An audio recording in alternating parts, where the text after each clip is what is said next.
Kyle wakes up. He is famous, but today he is famous for a different reason because I'm about to embrace the Christmas spirit. As Kyle started to leave his bed, something stopped him. Maybe it was the smell in the air, maybe it was the chill from outside, or maybe it was just pure luck. Kyle had been imbued with the spirit of Christmas. In an instant, Kyle began to hear dreams and wishes of every child in the world, all at once. He had a mental breakdown. Carl's newfound abilities were quite overwhelming. He closed his head and screamed loudly. This is just turning into that thing with Jim Carrey now. I can't actually remember. Where he played God. The voice is not stop. Carl curled into a small ball and rocked back and forth. Carl died that way, and that's a new ending. Not to be left alone, Carl was gifted with the Christmas miracle. Small buns began forming on his skin, pushing outwards. Carl's skin began to stretch and tear. Letting loose a small army of elves that had been growing in his stomach. Oh, that's disgusting. The elves scattered around Carl's apartment, foraging for anything remotely nutritious to feed on. Oh god, that was loud. Carl birthed an elf army! Yay! He had been chosen to become Santa Claus. Carl decided that the best course of action was to fill his duties as Santa Claus. Carl stepped out of the bed, stray elves falling from various holes on his skin. Carl must now continue his day as Santa Claus. Time to go. I'm guessing now we've got all of this time to... Oh, so it's very much the same, but now we got to do Santa stuff. Carl exited his bed and took a quick glance around the bedroom. Let's sit at the desk then. Carl made his way over to the desk and sat down. Create Santa's list right now for interview. We got to create Santa's list. Carl knew he must construct his naughty and nice list. He began to think of all the people in his life. Carl thought of Gabby. She's nice. Carl thought of Rachel. She's naughty. Carl thought of Techno Jim. Oh, he's lovely. Carl thought of Kyle. He's naughty. Carl ripped off the list out of his notebook. Carl made his way over to his desk and sat down. Okay, so now what are we going to check the drawer? Anything in the drawer? Change, flashlight, small key? No. I wonder what's going to be hiding in that thing. Oh, okay, maybe we should have kept the small key for the pantry, because that might be a different thing that we can look at. But for now, we're going to go put our thing on. Choose an outfit, because we're going to put on Santa suit. Carl probably chose to dress as Santa, who he was. Good, I'm glad. All right, we've got 15 hours left. Let's probably go to the kitchen and eat. Let's make Christmas cookies. Carl thought it would be nice to make some Christmas cookies. He opened every drawer in the cupboard in his kitchen, trying to decide what would top his cookies with. Soon he had narrowed down to 4 choices: dirt, silverware, dead rats, and sprinkles. Well, I don't know about you, man. I'm myself a dead rat. Carl placed one of the dead rats in the sink of each cookie. They were very bad. Oh, I'm sick. Oh, shit. Right, time to return to the hallway. Leave the apartment. Anyone? Go on Santa duties. Perfect. Carl realized it was wise to conduct his duties as Santa. To spread Christmas cheer, give presents to children. I'm going to go spread some cheer. Carl knew that one of his duties was Santa to be spread Christmassy cheer. I should probably read properly before I start using my mouth to say words. Carl skipped down the street merrily. As he met others walking along the sidewalk, he smiled. Surely they would feel Christmassy cheer. After several streets, Carl stopped skipping. Nobody had burst into Christmas song. Nobody had wished him a Merry Christmas. Nobody even smiled. Because it wasn't Christmas.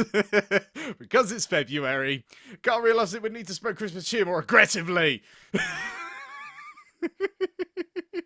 he going to start beating people up in the street? Carl walked up to a young couple chatting and laughing amongst themselves. He grabbed the woman by the shoulders and shook her lightly. Listen to me, he screamed. It's Christmas time. The couple left quickly. Carl, not dissuaded, ran into the street, stopping a car with his hands. It's Christmas! Tell your family I love them! Carl shouted, banging his fist on the car hood. Carl's methods proved ineffective. He realised that if he were to be a proper Santa, he must not hold back. Oh no. Carl started slamming his forehead onto the car hood repeatedly, flailing his arms in the air. It is time for presents!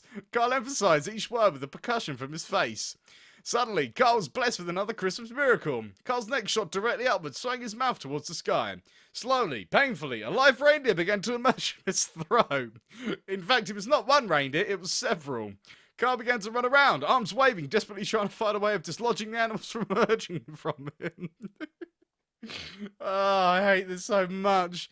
In a sudden, forceful moment, reindeer after reindeer explosively shot out of Carl's mouth. Lovely. The stream did not stop there. Every orifice of Carl's face began shooting wrapped presents of all sizes in every direction. Carl, unaware of what to do, spun in all directions and screamed. Like doves, the presents flew far into the air, landing into the laps of children of the world. Within a period of minutes, Carl had managed to give the world a Santa-ly gifts. Eventually, the presents spewing stopped. Carl fell to the ground. He crawled his way back into his apartment and lay down. Carl did not remember about his interview with Rachel. Carl spreaded cheer. So... In that case then, can I actually... Okay, so if I go to the Christmas one, so I spread a cheer. Does that mean that I can actually do the interview as Santa Claus? Maybe I could actually do the interview as Santa Claus. Oh! Oh, yeah, no, if I write out the thing instead of interview. Oh, that's perfect. Okay, so yes, we're going to do the whole thing. We're going to embrace the Christmas spirit. And what we're going to do is sit at the desk, and we're going to do it like we're going to do the interview. So we'll do the naughty list, the nice list, and everything. She's nice, Rachel's naughty, Techno-Jim's nice, and Kyle he's naughty boy. So we're going to do that. We're going to do it the way that we expected to do if we were going to go for an interview. So we'll go back to the room, we'll open the closet, we'll choose an outfit, we'll go get Santa suit, and then we'll go and eat and everything, and then get back to when, hopefully, we can go to the interview. Carl hurried to the set. Sitting across from his host chair was a glamorous woman with the air of genuinity. We already know about all of this stuff. If you've seen the other thing before, we're going to ask politely. Not gonna go after the fact that you're no, we're not gonna say anything. Cool. After a moment of seeing the studio lights brighten and the cameras clicked on. Hey, good evening everyone, said Carl, looking at the camera. Welcome back to Stay Up Late with Carl. Explain that you are Santa. Carl continued, I am your host, Santa Claus. I'm here to bring you Christmas cheer. Carl put his notes down and looked at Rachel. Said Rachel, not understanding. It's not something to joke about, Rachel, said Carl. I take being Santa very seriously. And I take you very seriously, Carl, said Rachel, trying to play along. I'm not Kyle, said Kyle. I'm Santa Claus. Produced present. And never to convince Rachel of his Santa nature, Carl hacked a present out of his mouth into his hand. Carl pushed the soggy present into Rachel's lap. Rachel looked slightly unsettled, but reached her hand to undo the bow on top. Shh, said Carl, slamming his hand on the top of Rachel. She can't open it till Christmas. Rachel decided to play along. I'm sorry, Santa, said Rachel. Do you happen to have your naughty and nice list with you? I want to know where I stand. Yes, said Carl, putting out his list. Well, you don't rank well. Rachel was visibly taken aback. Oh, said Rachel, why's that, Kyle? 'Cause you suck. Carl made no attempt to try and frame his contentment as a joke. He stared at Rachel expressionlessly. Well, Carl, said Rachel, being that I am Santa Claus, I'm not sure you have the authority to say that. Rachel pulled her own naughty and nice list out of her pocket. Carl's blood ran cold. And you, Carl, said Rachel, are getting awfully close to switching to the naughty list. She hovered a pen menacingly. No, Rachel, no, said Carl, don't do that. Rachel held her mouth open in a mechanical smile and drew the pen slightly closer to her list. Carl dived across the stage, nabbing at Rachel's hand to try and steal away the list of her pen. A fist fight between the two ensued. Blows were given to the face of each with equal gusto. After several minutes of being slightly amused, the producer thought it may be better to end the broadcast. As the lights shut off, the studio closed. Carl and Rachel were still locked in combat, neither backing down. Who the true Santa between the two was never figured out. But indeed, that the night the true Santa was involved in a fistfight and did not deliver any presents. It was the worst Christmas ever. Carl got in a fight. Yeah! Okay, so now if I do that, but then put her on the nice list, that might work. Do you happen to have your naughty or nice list? I do! Yes, I do! You're on the nice list! Well, thank you, Santa, said Rachel. What a nice surprise. Carl was suspicious. Is it a surprise, he asked, raising his eyebrows. Oh, of course it isn't. I'm nice, always on the nice list. Okay, so if that's the case, I want to try something, said Kyle. So if I put you on the naughty list, will you turn into a bad person? Like, can I control your morality?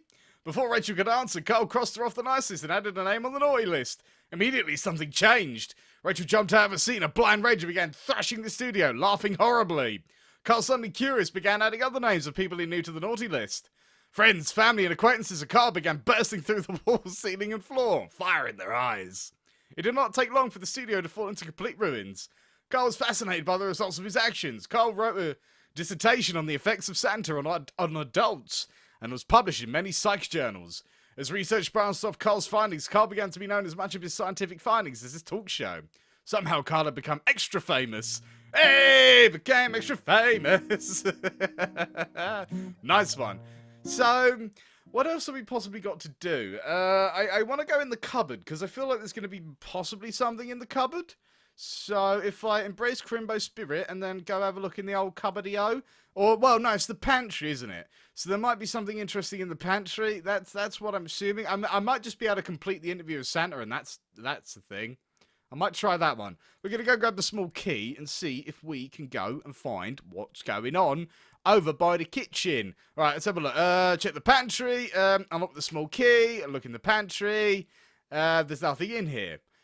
Okay. Well, fuck. Oh, Carl quickly crouched down to the floor, realizing his immediate need for elves. Carl winced as he realized he would probably need to bring some elves along. Carl grabbed a nearby bag. He started to crawl around, furiously grabbing elves left and right. Soon Carl's bag was mostly full of elves. That's enough. No matter. Carl used his elbow to forcefully compress the bag's contents so he could fit more elves. After several shoves, the contents of the bag had compressed severely. Carl continued to gather elves. Soon Carl's bag was a solid mass of elf flesh. Oh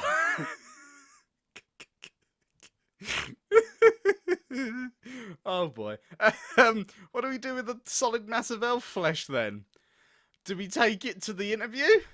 Probably. I'm gonna go take it to the interview and see if that does anything. Good evening, said Carl. She said, looking him in between the eyes. I've been looking forward to being here. Dumped the elves on Rachel. Before Rachel had completely finished the sentence, Carl took his bag of elves and dumped them on her. The elves grabbed onto Rachel with deathly unshakable grip. Carl, what on earth, said Rachel. She bolted out a chair and tried to bat the elves off of her. These Rachels, said Carl, are your newest and bestest friends. You must take good care of them. The elves looked Rachel in the eyes and smiled endearingly. Unknown to anyone previously, Rachel had terrible allergic reactions to elf dander. Within moments, Rachel's whole body turned bright red and began to puff. This reaction was not like normal reaction. The very foundational composition of Rachel's person began to change. Rachel started to sprout limbs from her legs and forehead. Her fingers grew extra eyes. As Rachel continued to mutate, it became obvious to the onlookers what was happening. Rachel was transforming into the pure embodiment of all Christmas. Carl realised that if he was going to keep his job as Santa, this would have to be nipped in the bud. Carl started to pull the elves off growing Rachel. Instead of slowly growing process, this seemed to give Rachel's body more space to develop new limbs and ears. After pulling a few more elves, Carl threw up his hands in frustration and gave up. He walked out the building. Rachel continued to grow, becoming a shapeless mass of teeth, shoulders, and fat. The elves were slowly enveloped. After the initial shock wore off, the surrounding community began to appreciate Rachel's new form. Over the years, she became an icon of local Christmas celebration, acting as the centerpiece for decoration and celebrations. Rachel truly became the embodiment of Christmas. Carl still Santa remained very jealous. Yay, I started a tradition. Okay, so I think the other one that I want to try and do is, obviously, quite easily, go on to this and, what was it? Instead of going and spreading cheer by bashing my forehead on cars, I'm going to go give presents to people. That sounds like a lot more fun. Definitely remember to put some clothes on though. Time to give presents to children. Carl would think of nothing better than to gather children around him and give them presents. Carl supposed it was possible there were children in the nearby park, so he quickly walked over. Upon arriving, Carl saw several families happily walking around and playing in the snow. Carl called for the families to gather around him. The children bounced over expectantly. Carl presented the children with a gift. Gift nothing. Wisdom. Gift nothing. Because Carl had not bothered to actually bring anything to give the children, he has nothing to give them. Sorry, kiddos, he said, you're not getting any presents today. Carl let out a long, meaningful laugh. The children were quite frustrated. With a cry of anguish, one child jumped on Carl and started beating him with both fists. Then another joined him, then another. Soon Carl was completely covered in violent, angry children. Carl was mauled by the children and barely escaped with his life. As Carl slid into his apartment, he locked the door and sank to the floor. He remembered that he had an interview with Rachel later, but he decided that he didn't feel like he was up to it. Carl gifted nothing. Wait, maybe if I go and gift wisdom, maybe that's enough. Maybe that's enough for a new ending, possibly. I like to think so. Sup, kiddos, want some wisdom? Children, it is time to listen to Santa, said Carl. The children leaned in eagerly. I have lived a long and full life, said Carl, and seen many things no man could imagine. From the many experiences I've had and people I've met, I feel quite qualified to give you this piece of wisdom. Carl coughed into his hand and took a deep breath. Don't feed your girlfriend sea monkeys on the first date. There may not be a second. The children stared at Carl blankly. Uncomfortably, the group shuffled their feet in silence. After a moment, one of the parents spoke.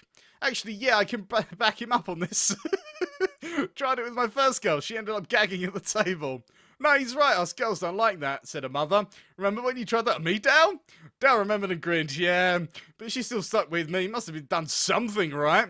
The group of parents laughed appreciatively. Instead, started swapping stories of their first dates. Carl screamed and tore out his stomach. More elves were on the way out. In a sudden explosion, the group was covered in hungry, crawling elf flesh. What? The parents were whipped into a frenzy, pulling elves off of themselves and their children. Carl, uncomfortable with the situation, decided to leave. On his way home, Carl greeted everyone he passed. Inside his door, he stopped and smiled. He knew he had done something wonderful for the children of his community.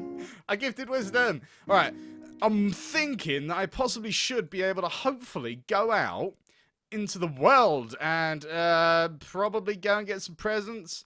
Probably go tech store. Aha! Give gift, give review sample, spread Christmas cheer. Spread Christmas cheer. Carl grabbed the attendant and shook him. Merry Christmas, he said intently. The attendant looked very much like he wanted Carl to stop. Carl gave one last shake, a jolly smile, and considered the job well done. Okay. Oh, no. Oh, gift. Carl knew that Christmas would not be complete if Techno Jim didn't receive a gift. Carl walked up to the Techno Jim with a large smile. In a moment, Carl started to compress his stomach. Slowly, a present emerged from his mouth. He grasped the gift with his hand and yanked it out of his body. It was wet with spit. Carl placed the gift in Techno Jim's feet, smiled again, and left the store. Okay, so if we go on to the downstairs neighbour, start a conversation. Tell Gabby about being Santa. Hey, Gabby, said Carl, I'm Santa. He splayed his arms out wide. Gabby wordlessly shut the door. Okay, then. Well, thanks. Right, with all that done, then, what am I supposed to do? Check the locked door? Gotta go in? Use Christmas magic! Carl twiddled his fingers and sang a Christmas tune under his breath to open the door. The door swung open, letting Carl through. Carl found himself in the room where he stashed various items sent to him by his fans. Laser claymore. Probably not that. Carl, expecting a battle, Carl grabbed a laser claymore. I guess I'll have that then. Back to the hallway. I think that's it. I can't think of... Maybe that's not quite... Make some more Christmassy cookies. I don't know.